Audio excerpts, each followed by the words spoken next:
Selamat malam, salam sejahtera. Kita masih cerita tentang kapal perang yang tak siap-siap. Tapi isu yang paling hangat adalah apabila yang di Pertuan Agong kini dilibatkan di dalam isu ini.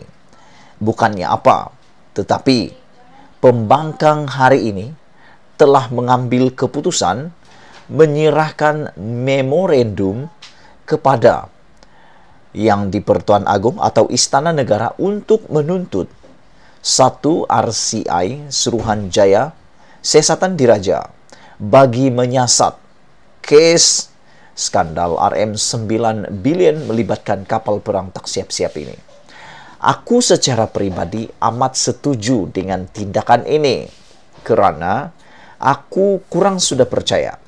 Aku kurang percaya dengan tindakan ahli-ahli politik, pentadbiran politik yang seakan-akan tidak bergerak apa-apa.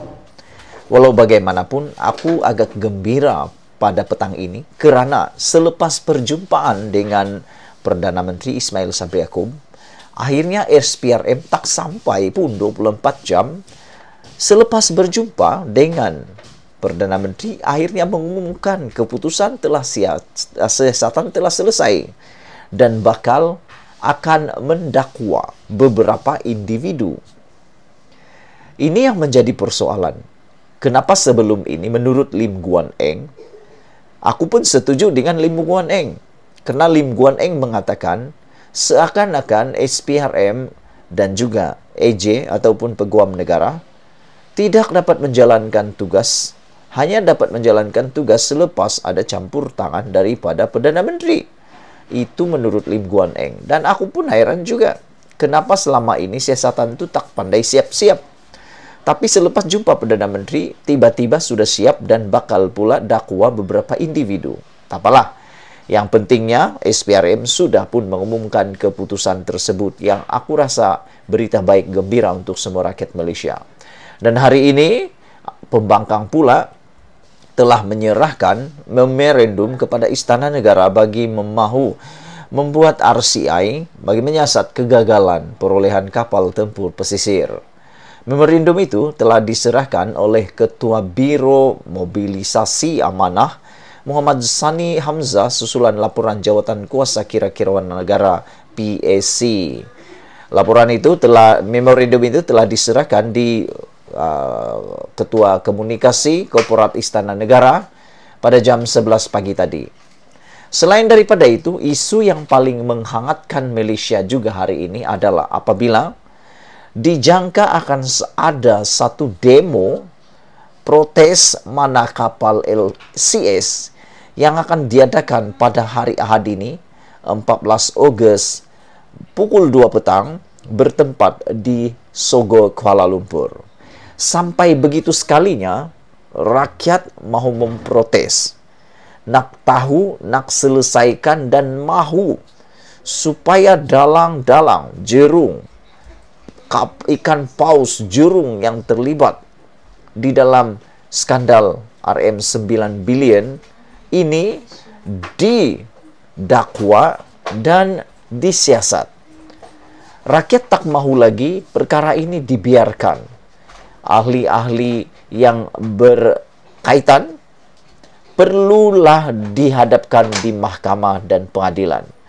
Tak boleh dibiarkan terus-menerus, senang-senang goyang kaki, tak ada apa-apa penyelesaian. Sehingga protes ini telah diumumkan di Malaysia kini bahawa demo isu skandal kapal perang tempur pesisir akan diadakan pada 14 Ogos ini.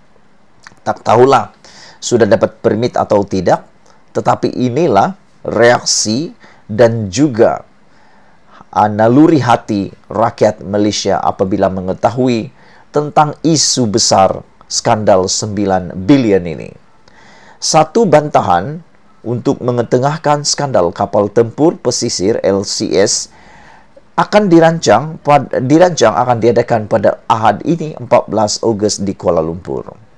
Penganjur yang menggelar diri mereka sebagai jawatan kuasa protes mana kapal LCS berkata mereka akan mengemukakan 3 tuntutan. yaitu pertama, kerajaan menyiasat skandal itu. Kedua, menggesa Menteri Pertahanan Hishamuddin Tun Hussein meletak jawatan. Dan ketiga, kerajaan bertindak balas terhadap surat Panglima Tentera Laut Diraja Malaysia TLDM yang sebelum ini didedahkan. Ada 10 surat semuanya, bantahan yang telah dikemukakan tetapi tidak diendahkan oleh Menteri Pertahanan. Dan menurut juga tidak ada respon daripada Perdana Menteri pada ketika itu, yaitu Najib Razak. Penganjur yang menggelarkan diri mereka sebagai jawatan kuasa itu menuntut 3 perkara penting tersebut. Kerajaan harus bertanggung jawab, kata kumpulan ini.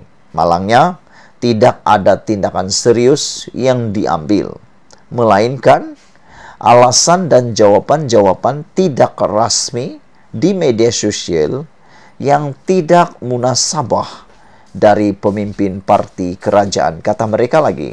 Maka, tidak ada jalan lain untuk rakyat melainkan semua turun dan bersuara supaya kerajaan lakukan tindakan segera, kata kumpulan ini lagi. Jawatan kuasa protes mana kapal LCS ini juga menyeru supaya semua pemimpin parti politik, badan bukan kerajaan, dan juga wakil-wakil masyarakat sivil untuk menyertai protes ini. Kehadiran Anda adalah bukan sahaja mencerminkan solidariti untuk rakyat, tetapi menggambarkan budaya politik baru yang mengangkat ketelusan dan integriti pentadbiran, kata penganjur dalam satu kenyataan hari ini. Tunjuk perasaan itu dijadwalkan akan berlangsung pada jam 2 petang di Kompleks Beli Belah Sogo. Pada 4 Ogos yang lepas, Jawatan Kuasa Kira-kira Wang Negara PAC mengeluarkan laporan siasatannya mengenai projek LCS yang mengejutkan. Antara lain, laporan itu mengaitkan Presiden UMNO Ahmad Zahid Hamidi sebagai orang yang bertanggung jawab menukar reka bentuk LCS yang tidak diminta pihak TLDM sebagai pengguna akhir. PAC juga menyimpulkan terdapat banyak penyelewengan dalam projek yang menyebabkan kelewatan penghantaran dan subkontraktor tidak dibayar. Menyentuh tuntutan pertama, penganjur bantahan menggesa penubuhan Suruhanjaya Diraja Malaysia atau RCI untuk menyiasat skandal LCS. Menurut penganjur, pembayaran lebih RM6 bilion telah dibuat dan tiada kapal dihantar setakat ini, walaupun kapal pertama sepatutnya dihantar pada tahun 2019. Mereka yang mengambil kesempatan dan mengaut untung dari skandal ini harus diheret ke muka pengadilan dengan segera, kata kenyataan itu. Penganjur bantahan itu juga berkata bahwa mereka juga mendesak Hishamuddin mengambil tanggung jawab penuh dalam skandal LCS dan menuduhnya culas dalam tugasnya sebagai Menteri Pertahanan dulu. Hishamuddin juga gagal menjadi menteri yang telus dalam skandal LCS ini. Hishamuddin tidak menawarkan accountability kepada skandal LCS ini, maka Hishamuddin harus letak jawatan, kata mereka lagi. Akhir sekali mereka menggesa kerajaan untuk